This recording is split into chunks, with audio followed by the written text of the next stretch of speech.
मक्का की तपती हुई जमीन और रेगिस्तान की वो आंधियां, एक ऐसा नाम जिससे बड़े बड़े जंगजू भी लरज उठते थे।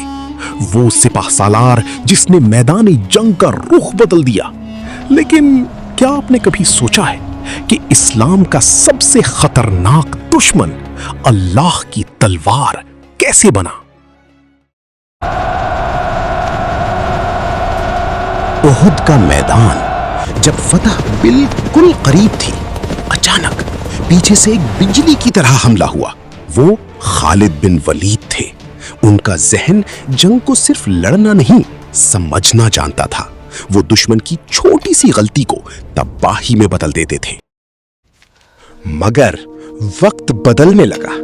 इस्लाम की रोशनी धीरे धीरे फैल रही थी। खालिद के अंदर एक और जंग शुरू हो चुकी थी। रात के सन्नाटे में वो खुद से सवाल करते, क्या ये सच है? क्या मेरी जिंदगी गलत रही? तलवार के माहिर थे, मगर दिल अब हक की तलाश में बेचैन था। और फिर एक दिन फैसला हो गया। खालिद मदीना की तरफ रवाना हो गए। रेगिस्तान का लंबा सफर, मगर दिल में सिर्फ एक सवाल, क्या मुझे माफ किया जाएगा? जब वो नबी के सामने पहुंचे तो जवाब ना तलवार था, ना इंतकाम, बल्कि रहमत थी। खालिद, मैं तुम में हमेशा खैर देखता था। उस पल एक दुश्मन खत्म हो गया और इस्लाम का एक अजीम सिपह सालार पैदा हुआ। मुत्ता का मैदान जब लश्कर टूटने लगा और सिपह सालार एक एक करके शहीद हो गए, तब खालिद ने परचम उठाया और अपनी हिकमत से हार को बचा लिया। उस दिन उन्हें वो लक़ब मिला, सैफुल्लाह, अल्लाह की तलवार। उसके बाद खालिद कभी नहीं रुके। सल्तनतें गिरती रही, बादशाह लरसते रहे, मगर खालिद की तलवार कभी नहीं रुकी।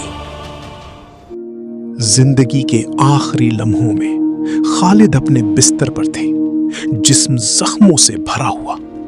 उन्होंने कहा, मेरे जिस्म पर कोई जगह नहीं जहां जख्म ना हो। मगर अफसोस, मैं मैदानी जंग में नहीं बल्कि बिस्तर पर मर रहा हूं। फिर मुस्कुराई, अल्लाह की तलवार को कोई नहीं तोड़ सकता।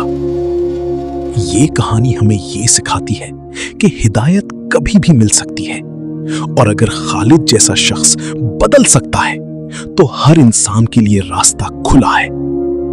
आपको खालिद बिन वलीद की जिंदगी का सबसे जबरदस्त वाकया कौन सा लगता है? कमेंट में जरूर बताएं।